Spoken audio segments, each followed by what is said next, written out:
દેવભૂમિ દ્વારકા જિલ્લામાં વિકાસ સપ્તાહ 2025ની ઉજવણી અંતર્ગત જામખંભાળિયા નગરપાલિકા ટાઉન હોલ ખાતે ભવ્ય લોકાર્પણ અને ખાતમુહૂર્ત કાર્યક્રમ યોજાયો। કાર્યક્રમનું અધ્યક્ષસ્થાન પ્રભારી મંત્રી અને રાજ્યના જળસંપત્તિ તેમજ નાગરિક પુરવઠા મંત્રી શ્રી કુંવરજી બાવળિયાએ સંભાળ્યું। મંત્રીએ કુલ ₹787 લાખના વિવિધ વિભાગોના વિકાસ કાર્યોનું લોકાર્પણ અને ખાતમુહૂર્ત કર્યું। આ પ્રસંગે તેમણે જણાવ્યું કે વડાપ્રધાન નરેન્દ્ર મોદીના 24 વર્ષના જનસેવાના પ્રેરક કારકિર્દીથી ગુજરાતને દેશે વિકાસના નવા આયામો સર કર્યા છે। મંત્રીએ ઉમેર્યું કે એઝ ઓફ લિવિંગ ના ધ્યેય સાથે રાજ્યમાં શહેરી વિકાસને નવી ગતિ મળી રહી છે અને મુખ્યમંત્રી ભૂપેન્દ્ર પટેલના નેતૃત્વમાં ગુજરાત વર્લ્ડ ક્લાસ ઇન્ફ્રાસ્ટ્રક્ચર તરફ આગળ વધી રહ્યું છે। કાર્યક્રમમાં પ્રભારી મંત્રીના હસ્તે વિવિધ યોજનાઓના લાભાર્થીઓને લાભ અપાયા, જ્યારે જિલ્લાની નગરપાલિકાઓમાં હાથ ધરાયેલા વિકાસ કાર્યોની ઝાંખી પણ રજૂ થઈ। જિલ્લાના ખંભાળિયા ખાતેથી આજે 15મી ઓક્ટોબરે વિકાસ સપ્તાહ 2025 ની ઉજવણીના ભાગરૂપે જેણે સેવા, વિશ્વાસ અને સમર્પણની ભાવનાથી સેવા વર્ષના 24 વર્ષ પૂરા કર્યા છે એવા દેશના પ્રધાનમંત્રી આદરણીય નરેન્દ્રભાઈ કે જેણે 7 ઓક્ટોબરથી શરૂ કરી અને 2025 સુધી એટલે કે 2001 થી 2025 સુધીના આ 24 વર્ષ જેણે સેવા સપ્તાહના અને એના જ ભાગરૂપે રાજ્ય સરકાર પણ જે વિકાસ સપ્તાહ ઉજવી રહી છે એના ભાગરૂપે ખંભાળિયા ખાતેથી આજના આ અમારા સૌ પદાધિકારીઓ, જિલ્લાનું વહીવટી તંત્ર એની ઉપસ્થિતિમાં આજનો કાર્યક્રમ ઉજવવામાં આવ્યો। દેવભૂમિ દ્વારકા જિલ્લામાં ખંભાળિયા કે જ્યાં ખાસ કરીને જે દેવોની ભૂમિ કહેવાય છે એ ભૂમિમાં આજે વિકાસ સપ્તાહના કામોનું પણ ખાતમુહૂર્ત અને લોકાર્પણ કરવામાં આવ્યું। રાજ્યની વિકાસ યાત્રા, વિવિધ જનકલ્યાણકારી યોજનાઓ અને જનતાને લગતા જે વિકાસના કાર્યો એ પણ જે એક વર્ષના લેખાજોખાના કામો એ પણ પ્રજા વચ્ચે, લોકો વચ્ચે મૂકવાનો પ્રયાસ કરવામાં આવ્યો।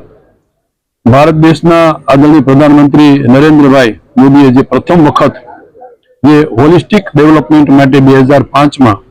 શહેરી વિકાસ વર્ષની ઉજવણીની શરૂઆત કરી અને શહેરોમાં રહેતા લોકોને પણ જે ખાસ કરીને નળ, પછી ગટર, પીવાનું પાણી, એની સાથે સાથે નાગરિકોની સુખાકારી માટેની તમામ સુવિધાઓ શહેરોમાં પણ મળતી થાય એવા ઉદ્દેશ્ય સાથે 2005માં શરૂ કરેલી વિકાસ યાત્રા આજે 2025ની અંદર નગરપાલિકા કે શહેરી વિસ્તારની અંદર રહેતા લોકોને પણ ખૂબ સુખાકારી મળે એ માટેના પ્રયાસો માન્ય પ્રધાનમંત્રી અને રાજ્યના મુખ્યમંત્રીના એના માર્ગદર્શન હેઠળ હોવા જઈ રહી છે। 2 દાયકાની શહેરી વિકાસની સિદ્ધિ સફળતા પછી માન્ય મુખ્યમંત્રી શ્રી આદરણીય ભૂપેન્દ્રભાઈએ પણ શહેરી વિકાસ વર્ષ 2025ની જે ઉજવણી આજે થઈ રહી છે અને એના ભાગરૂપે આજે શહેરી વિસ્તારની અંદર પણ સુખાકારી માટેના તમામ સુવિધા ઉપલબ્ધ થાય એ માટેના રાજ્ય સરકાર પણ પ્રયાસ કરી રહી છે। Atal mission for rejuvenation and urban transformation એટલે કે અમૃત 2.0ના માર્ગદર્શન હેઠળ એની જે યોજનાઓ હેઠળ